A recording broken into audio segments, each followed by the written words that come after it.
redes sociales. Pero mire, esta vez no es un sermón, no voy a dar la estructura de sermón, pero sí voy a comenzar con la plática del día de hoy, con un texto, porque quiero que quede claro que lo que le voy a decir viene de parte de Dios, porque lo digo con temor, con reverencia, pero es algo que el Señor impulsa en mi corazón. Le anticipo que vamos a hablar más a detalle de esto en el sermón del domingo, porque es un mensaje de parte de Dios, pero el Señor me pidió, el Señor me exigió, el Espíritu Santo me llevó a que desde hoy le hablara esta palabra, así que recíbala de parte de Dios, no de parte mía, porque yo no soy nadie para decirle esto. Dice así el Salmo 55, verso 20, y lo voy a leer en la versión de Reina y Valera del 60. Dice así: extendió el inicuo sus manos contra los que estaban en paz con él, violó su pacto. Los dichos de su boca son más blandos que mantequilla, pero hay guerra en su corazón. Suaviza sus palabras más que el aceite, mas ellas son espadas desnudas. Violó su pacto. Este texto nos habla específicamente de una persona que se compromete con los dichos de su boca a algo, a lo que sea, y al no cumplirlo, siembra destrucción. Cualquiera de nosotros que habiendo prometido,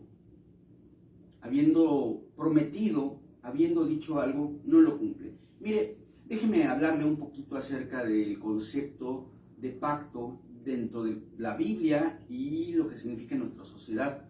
El pacto, un pacto, en general, como significado gramatical de la palabra, tiene algunas implicaciones. La primera de ellas es que el pacto es algo que ocurre entre dos o más personas. Es decir, tú no haces un pacto contigo mismo, no se puede, ¿no? O sea, tú haces un pacto con alguien. El segundo aspecto de un pacto es que cuando tú pactas, tú estás comprometiéndote, escucha la palabra y analízala, unilateralmente a cumplir aquello que pactaste. ¿Por qué unilateralmente? Porque cuando tú pactas, tú te estás comprometiendo a lo que estás diciendo sin importar ninguna condición que tenga que ver con aquel con quien estás pactando. Y hay una diferencia, y ahorita la voy a explicar, entre pacto y contrato, y es que cuando tú contratas, es decir, cuando haces un trato conjunto con otra persona, entonces ambos, o los 3, o los 5, o los 10 que forman parte del contrato, se están comprometiendo cada uno de ellos a cumplir la parte que les toca a cambio de que los demás también la cumplan. Por ejemplo, vamos a suponer que mi hermana Chuy me vende un coche. Entonces ella está comprometida a entregarme el coche. Y yo estoy comprometido a pagárselo. Pero si ella no me entrega el coche, yo no le pago nada. Y si ella me entrega el coche y no le pago, entonces ella agarra su coche y se lo lleva. Porque es un contrato. Pero si yo hago un pacto en el cual yo le digo, yo te voy a dar un auto. Y ella dice, y yo me comprometo como un pacto a darte a cambio su valor económico. Pero es un pacto. Entonces yo voy y yo le doy el auto. Y si ella no me da el dinero, de todos modos el auto ya es suyo, porque yo tengo algo que cumplir, algo que yo prometí. Algo con lo que yo pacté. ¿Cuál es la característica principal que tiene un pacto en la vida de un hijo de Dios? Que la persona central de todo pacto que nosotros hacemos no es otro ser humano, ni yo mismo, sino Dios. Porque dice la palabra de Dios en Colosenses 3:23, y todo lo que hagáis, hacedlo de corazón como para el Señor y no para los hombres. Esto es que cuando nosotros como cristianos, como hijos de Dios, abrimos nuestra boca, también estamos metiendo nuestros delicados pies, como dice el apóstol, al agua y o nadamos o nos ahogamos. Es decir, la palabra de un príncipe del reino tiene un valor de pacto todo el tiempo. La palabra de un príncipe del reino tiene validez de pacto, porque nosotros, los cristianos, estoy hablando en el marco de lo ideal, nosotros los cristianos siempre cumplimos nuestra palabra. Y no estoy hablando de las grandes cosas como por ejemplo el pacto matrimonial o probablemente las cosas tan trascendentes socialmente como el pacto de trabajar para una empresa o para un negocio haciendo lo mejor que pueda mientras me estén pagando, porque esto es un compromiso independientemente de que a lo mejor no me cumplan lo que me prometieron o cosas así. Nosotros como hijos de Dios estamos pactando. También a veces nosotros pactamos sin darnos cuenta, pactamos con ligereza, pactamos con total falta de responsabilidad, cuando prometemos tonterías desde nuestro punto de vista humano e imperfecto, tal como, ay sí, nos vemos a las 3 y llegamos a las 4. Cosas como, ahí voy a estar, y luego, ay, es que me quedé dormido. Cosas tales como, yo te voy a ayudar, y híjole, se me olvidó. Cosas como, voy a orar por ti, y ni te acordaste en tu oración.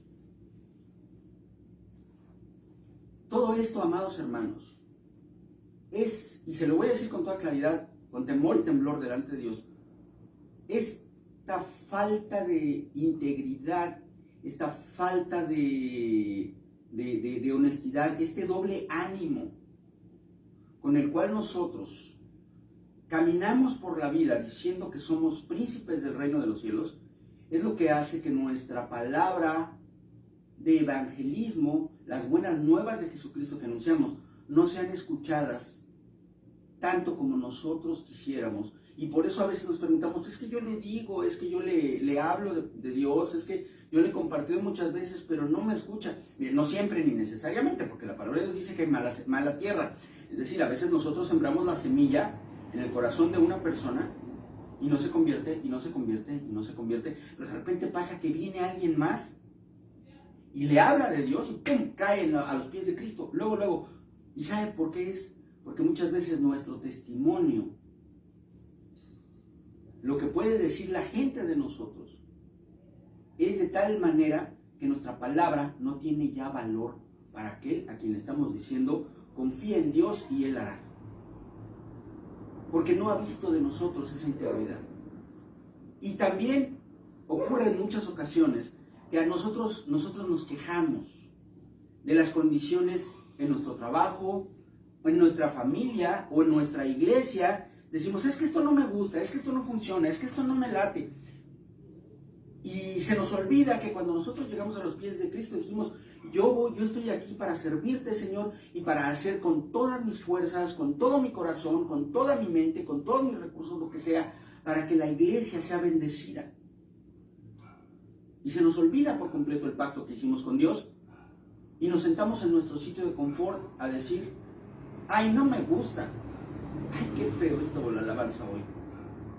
¿Por qué pusieron las cosas en ese horario? Es que no me miraron bonito.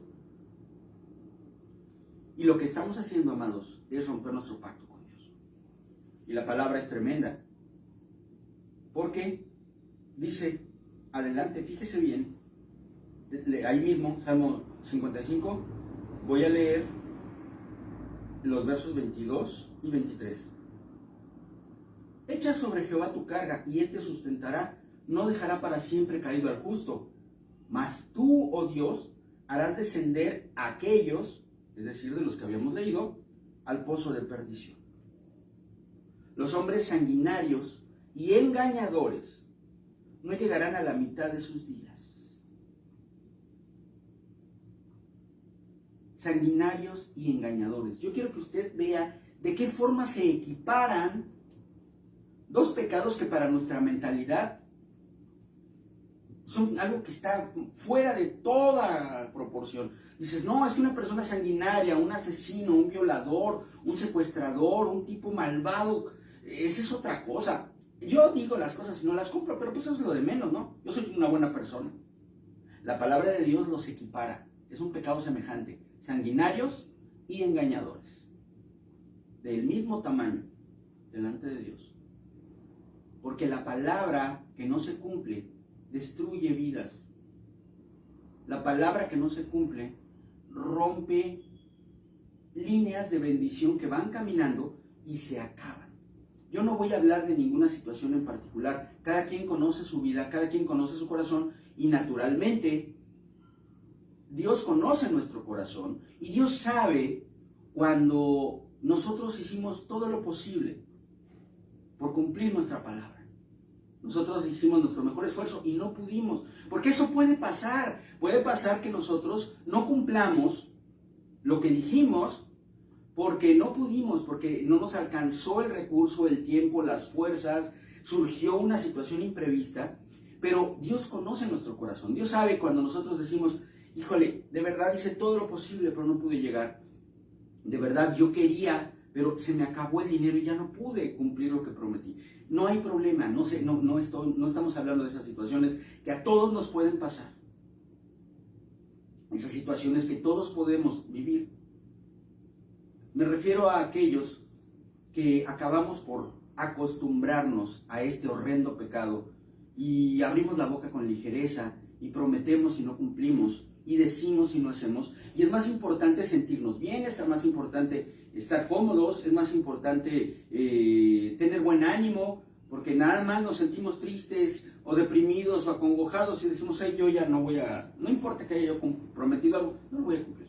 Ahí es en donde nosotros estamos pecando con un pecado tan serio como el homicidio. Medítelo profundamente, porque de verdad, amados hermanos, cuando yo conozco personas cuyo testimonio tiene tal integridad, y no digo que sean perfectos, yo no digo que sean perfectos, porque mis ojos han visto muchas veces que ellos no han cumplido una palabra porque no han podido, pero son tan íntegros que, como dice el dicho, literalmente, si me dicen rana yo brinco, porque yo sé que lo que están diciendo tiene una fuerza tal que van a hacer hasta lo último posible por cumplirlo, y yo lo creo. Y hay otras personas que me dicen algo y yo ya sé que no, pues sí está padre, ¿no? Está chido, seguro, pero yo ya sé que tengo una alta probabilidad de que no ocurra. Y conste, para terminar, que yo soy el primero que recibe esta palabra con temor y temblor. Que le quede a usted claro que yo no estoy parado en un pedestal diciéndole, usted está mal. Le estoy diciendo, escuche lo que Dios nos está hablando a todos nosotros. Yo el primero. Porque es una palabra tremenda. A lo mejor usted vino hoy para recibir una palabra de ánimo. ¿Sabe qué? No se desanime. Mire la misericordia de Dios que le está diciendo esto, hoy que es tiempo de corregir sus caminos antes de que seamos destruidos. Porque el pecado de comisión para nosotros es muy claro. O sea, cuando nosotros hacemos algo malo, nos es muy claro. Pero el pecado de omisión, es decir, cuando nosotros prometemos algo y no lo cumplimos, también lleva al infierno. Y muchas veces no entendemos la profundidad de ese pecado. El pecado de omisión es pecado. Y no hay pecados grandes y chiquitos. Delante de Dios, o eres pecador y sigues pecando, o eres pecador y te arrepentiste y luchas día tras día por dejar de pecar. Piensa en ello, medítalo profundamente. Te lo digo con amor, te lo digo con temor y temblor, y te doy mi palabra delante de Dios, de que soy el primero que está considerando esta palabra para mi vida.